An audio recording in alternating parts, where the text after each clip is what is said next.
With him in Nashville. Thank you, Harry. There he is. You're He's down welcome. here waving. I got to unmute him. I got to mute Lee. And then Bite again, me. DrJack. And there we are. Hey, Hey, buddy. am I unmuted? Yeah, Yes. live. Okay. You're All on the right. For air. those, okay. What Harry was talking about, builders in scale. They're in Monkilteo, Washington. Okay. And it's buildersinscale.com. Like, here is an example of their roofing material. They have all kinds, and this is their O gauge corrugated roofs. So they have some really great stuff. But also, if you want some corrugated roofs, remember K&S Engineering. They're a great place, and they sell it in specifically O scale, and they're in Chicago, Illinois. So you've got a lot of options for the roofing. And then when we go back to show you a couple things, I did the stairs just like Harry described on my coaling tower, and I did get the steps from Micro Mart, and I'll show you those. Those will lead to a severe case of either alcoholism or drug addiction. Those are horrible. All right. So I'm going to talk about three different ways. Sounds good at the moment. Yeah. Lee, you're That muted. mute button. So I was going to talk about three ways of highlighting the wood on the towers. You saw recently, Steve's got a whole bunch of the MTH train towers, and I'll show you some that I've built over the years.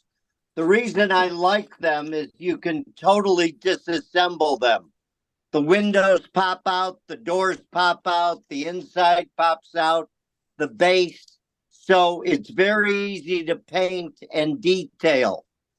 So I have to tell you though, following Harry is one of the most intimidating things anybody can do. He's amazing.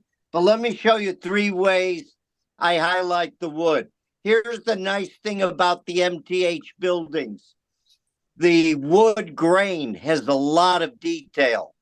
So one of the ways I do it is I do this a lot with, I'll take a paintbrush that's near the end of its life and I'll cut it down to it's just a nub. It's real good for detailing too, like bolts and things. But I'll cut it down to a nub. I'm going to dip it in my lacquer thinner. And what I'm going to do is, let me get it in here. Tell me if you can see this, guys. But what Yes. I'm doing is I'm going back and forth and I'm just taking off the outer layer of the paint, leaving the part that's in the interstices so that you can see some of the detail. You got to change it frequently because if there's any paint stuck on the brush, it'll just move it to the next place. So it's a little tedious because you've got to, am I in the field? Yeah. You've got to keep cleaning it so that it takes it off. But it's a real nice way of highlighting, especially when you've got something that has this degree of detail. I don't know if the whatchamacallit is capable of showing that. Steve? Looks good, Jack. So you can see where Yeah, it's looks sitting good. inside the That is wood. good. Yeah. All right. So that's a great way of doing it. You I'm paint already it on my second first beer. and you take that off. All right. Technique number 2 is the good old wire brush technique. So all I did was paint this, okay, with some gray Krylon. And the nice thing about this is it gives it a real weathered look because it takes it off from the areas where you have the most highlight, especially the lead edge of the wood. And you can see how it's starting to look worn and distressed. And it's a real nice way of highlighting because when wood weathers, what does it do? The edges that are the most exposed lose their paint the first. So is that showing? Yes. Good. But good old wire brushes, Micro Mark. I don't know why they don't put me on their salary.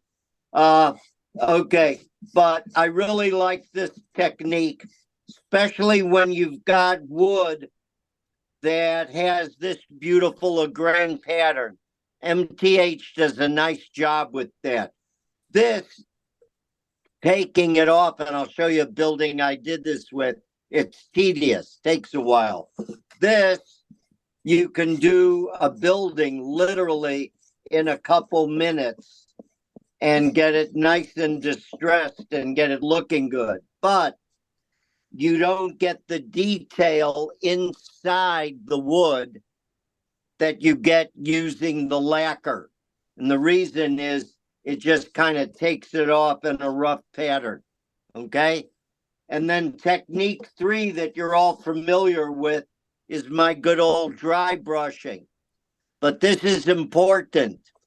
This is very shiny plastic. And before I did the dry brushing, what did I spray this with, guys? Dull coat. Thank you. Dull coat. And if you do it with dull coat, it grabs it very quickly. If you try to do it while it's slick, it tends to slide up. And one little point, you always want to brush on wood like this from the bottom up, not down. And the reason is you want the lead overlap edge to pick up more of the paint. So you always want to go bottom top, bottom top.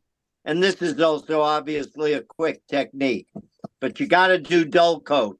Otherwise, what happens without the dull coat, the paint tends to go into all the interstices and the wood grain, and you lose the highlights if you don't do the dull coat. Any questions on this so far? Hey, DrJack, is that lacquer thinner that you're painting on that? Yes, yes. Lacquer thinner, lacquer thinner. You don't want to use turpentine. You want to use good old lacquer thinner. And it, again, you don't need much. The problem is when you're moving paint off, you got to keep cleaning the brush frequently because otherwise you're just sliding paint from one area to another. So I just keep a little cup. I just dip and then I just keep going back and forth and then just keep dip and it'll just air dry. You don't need to do anything fancy with it. And you can do as much as you want. You can take off a little bit or you can take off a lot. Does that show up where I just took it off?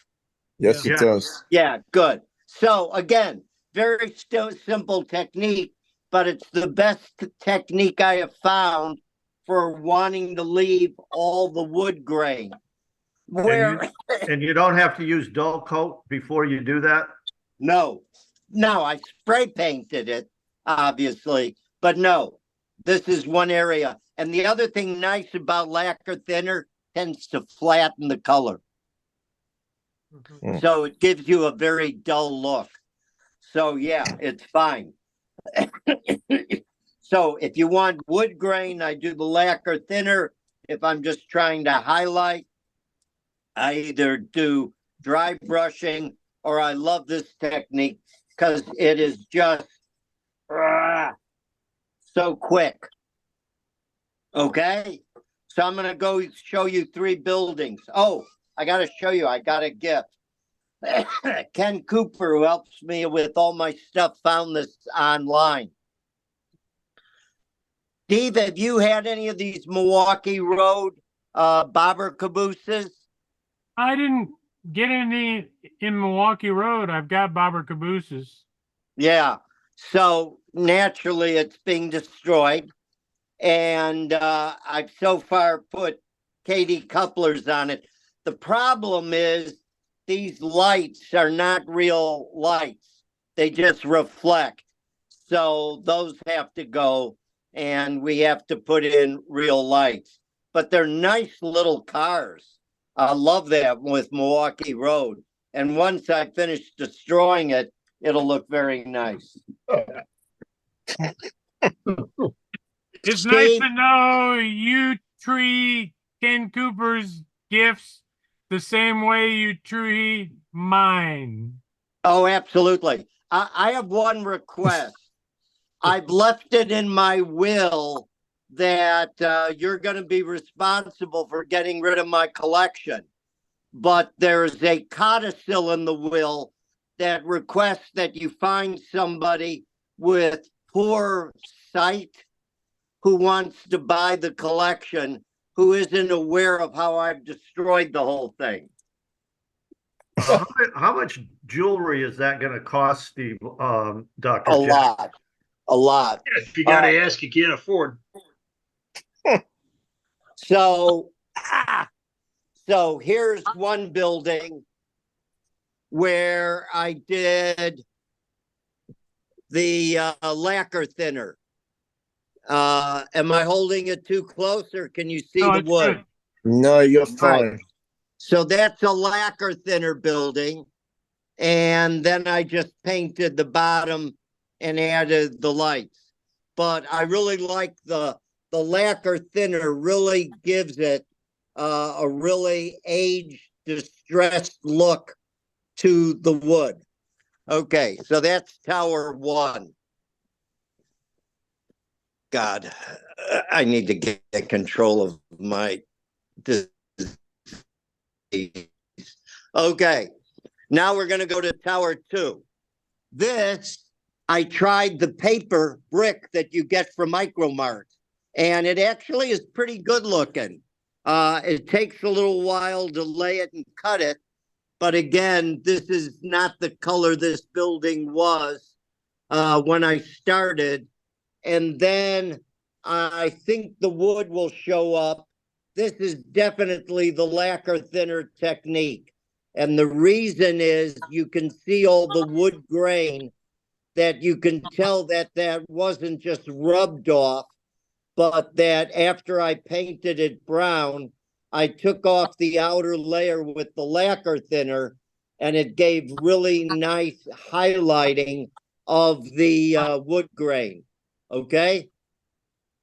And then naturally, before I go to it, what would the last tower look like? Lee, What? It was UPS. what would my last tower? What color? That Milwaukee Road color, I guess. God, you really are a lot smarter than I give you credit. Okay. So this was, I don't even remember what color this was, but this has been totally repainted. Obviously, Milwaukee Road, same routine. But here I didn't use lacquer thinner. I just dry brushed the orange boards a little bit with a little brown just to give it a little bit of a highlight. And you know that orange I used on the caboose? It turns out that Krylon stopped making that. And fortunately, my wonderful wife found a case of it online. Not that I need a case of it, but I now have a case of that color because it's just such a good match for the Milwaukee Road color. So again, what I like about these MTH buildings, obviously I get rid of that silly base, but is the fact that you can totally take them apart, disassemble them, paint the windows separately. It has really good clear glazing that just pops out when you want to paint the windows. So they're just very easy to work with. And then last thing I was going to show you what Harry showed, which is using the Micro Mart stairs. I have no idea why Third Rail, when they made this beautiful tower, decided to put G-scale steps. They looked absolutely ridiculous. So like Harry's demonstrating, I went ahead and used the same stuff to make the stairways. The only thing I had to do is use some thin styrene strips to make the railing. But it really makes it look so much better to get rid of that. The other thing, and I know Harry's doing, is the lighting they put on it is also way out of scale. And again, I did my usual thing with just HO lighting. But if I did this for somebody else, I would just put in the Evans so it was LED. But you've got to redo the entire stairway. It's just so out of scale. I'm done. And then go to the buildings, honey. So these are the new buildings. This is our choo-choo car. And they made the inside that matches the inside of the cafe. Which is pretty cool. Pretty nice of MTH. They went to our website, got pictures of the cafe and duplicated it. And you got your sign on the outside. Yeah, don't forget that. That's pretty cool. So that's our cafe. And then they did a Railtown Hardware in that green. And then Louis Italian American Restaurant. That's the second best seller to the cafe, Choo Choo Cafe. That's the big seller.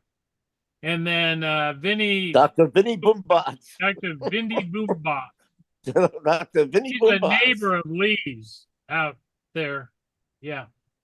Who was the comedian that always used to say Dr. Vinny Boombas? What Who was it? comedian? Rodney Dangerfield. Oh, Rodney that's Rodney right. Dangerfield. Didn't Yeah. Dylan Rickles also use it too? Rickles, Very no. well. No. Yep. I don't think so. And then No. Fun Time Hobby Shop. And then these are the towers. I like these so much. I sent one to a friend of mine down in Nashville who just destroyed the damn thing. But anyway, these are the signal towers. And I can't read the name. Can you read the names, Liz? What does it say on there? The first one is mine, isn't it? The Lafayette Junction. Yeah. Blue Island. Blue Islands. Keystone Keystone. Yard. Yeah. Strasburg. All right. Steve, I never got the one you sent me. You didn't? No, they changed it and said it'll arrive tomorrow. What I used today were parts that I had. Well, you did really well. I did. Yeah. Well, thank you. Drat. You're welcome. So the Lafayette Yard is in Lafayette, Indiana, and it's switched Monon, Nickel Plate, Big Four, and somebody else. Forgot who the fourth is. But that's the Lafayette Yard. All right. Hey, thank you, Vanna.